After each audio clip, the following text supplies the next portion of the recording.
Hi, this is Daryl Meyer from Keller, Texas. Today is Monday, June 21st, 2010, the first day of summer, the longest day of the year. I love the summertime. It's my favorite season.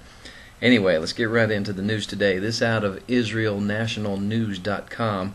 It says the U.S. and Israel warships in the Suez may be prelude to face off with Iran.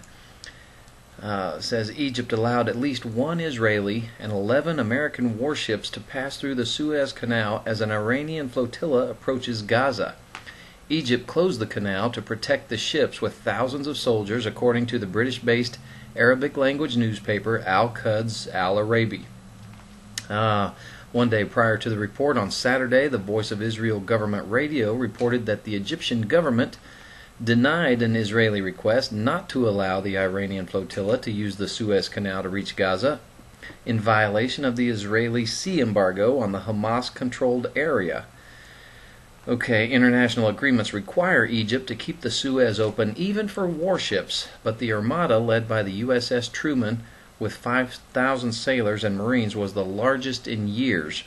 Egypt closed the canal to fishing and other boats as the armada moved through the strategic passageway that connects the Red and Mediterranean seas. Despite Egypt's refusal to block the canal to Iranian boats, the clearance for the American-Israeli fleet may be a warning to Iran. It may face military opposition if the Iranian Red Crescent ship arrives on course to Gaza. The warships may exercise the right to inspect the Iranian boat for the illegal transport of weapons. Said they could stop the ship for weeks using technicalities such as requiring any official documents be translated from Farsi into Arabic. 11 warships. That's a pretty big group of warships going through the Suez Canal. Interesting to see what develops from that. Here's a story out of Depka.com. U.S.-led armada secretly drilled bombing Iranian targets, missile defense with Israel. The armada of 10 U.S. warships plus an Israeli and German battle vessel each, which transited the Suez Canal Friday, June 18th, has reached the Persian Gulf, Depka files military sources report. But first, from June 6th through June 10th, the USS Harry S. Truman carrier strike group was deployed 50 miles off the shore of southwestern Israel, secretly drilling the interception of incoming Iranian, Syrian, and Hezbollah missiles and rockets against U.S. and Israeli targets in the Middle East. So they had this secret war drill that they were working on, the U.S. and Israel together. Things are about to start getting pretty hairy. I think this is going to be one of the busiest summers for Bible prophecy that we have seen in many, many years. Here's another story out of WashingtonTimes.com. Military in Iran is seen as taking control.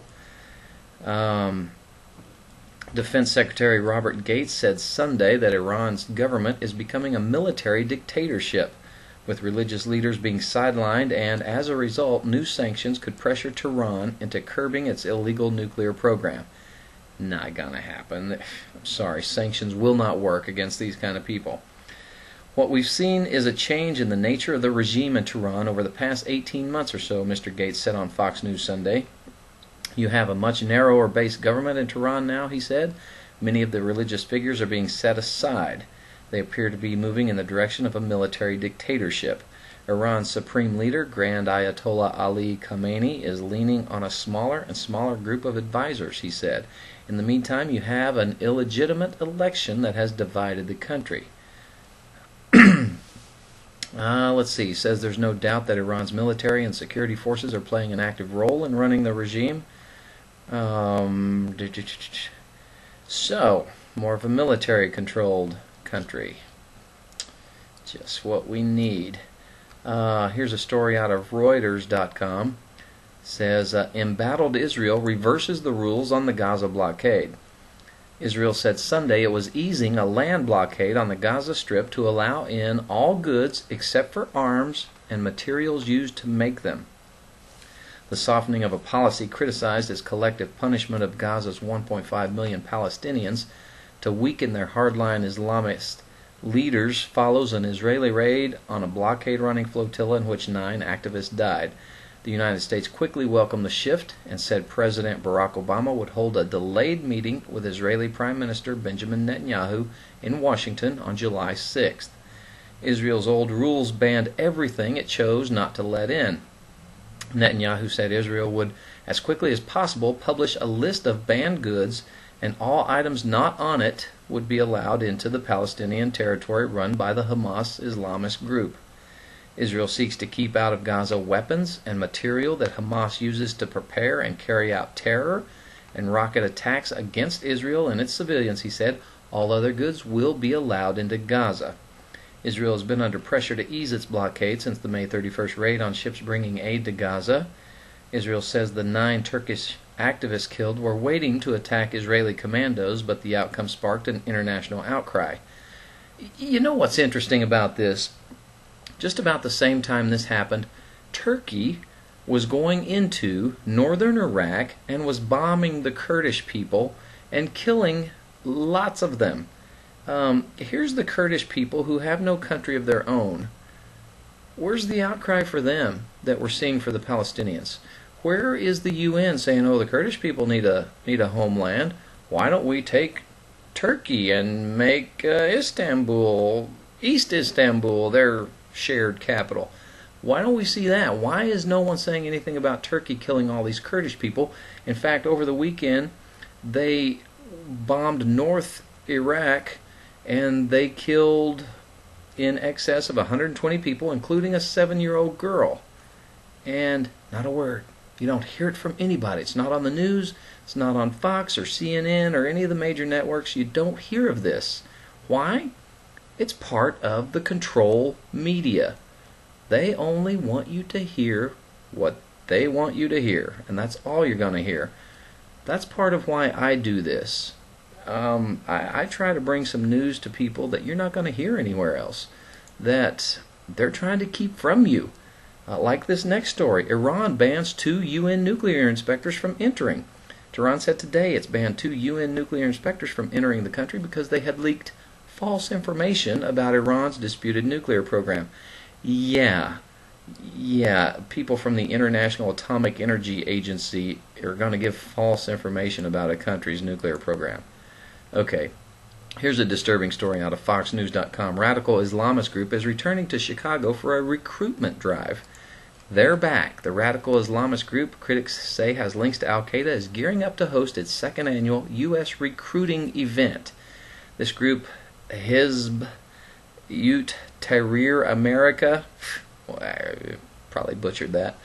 They're going to be in Chicago, and they're going to be recruiting people, scheduled to begin July 11th at the Chicago Marriott Oak Brook. Recruiting. This just drives me nuts. Okay, I want to tell you about the parable of the 10 virgins today. Now, there's several parables Jesus told that were relating to what the kingdom of heaven was like. And if you look in Matthew 25, verse 1, Jesus is talking. He says, at that time the kingdom of heaven will be like 10 virgins who took their lamps and went out to meet the bridegroom. 5 of them were foolish, and 5 were wise.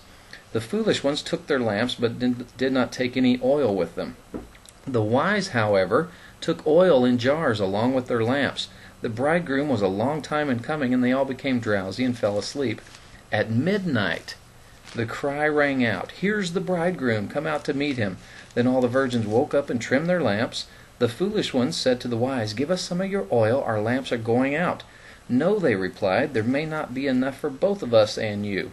Instead, go to those who sell oil and buy some for yourselves. But while they were on their way to buy the oil, the bridegroom arrived. The virgins who were ready went in with him to the wedding banquet, and the door was shut. Later the others also came. Sir, sir, they said, open the door for us. But he replied, I tell you the truth, I don't know you. Therefore keep watch, because you do not know the day or the hour. You know, Jesus told us to watch and pray for his return. That doesn't mean, watch American Idol. It doesn't mean watch, Desperate Housewives. It means watch what's going on. And the biggest thing we should keep an eye on is Israel. Israel is said to be the apple of God's eye. It's in the Bible. It says that. It is the chosen people that God has chosen in the Bible. There's only one Jerusalem in the world, and we know where that is, and it's in Israel. We need to watch and see what's going on in relation to Israel and pray for the safety of Israel. Pray that they're not being bombed like we know the world's coming against them. It's already starting to happen again. This time it could get very serious.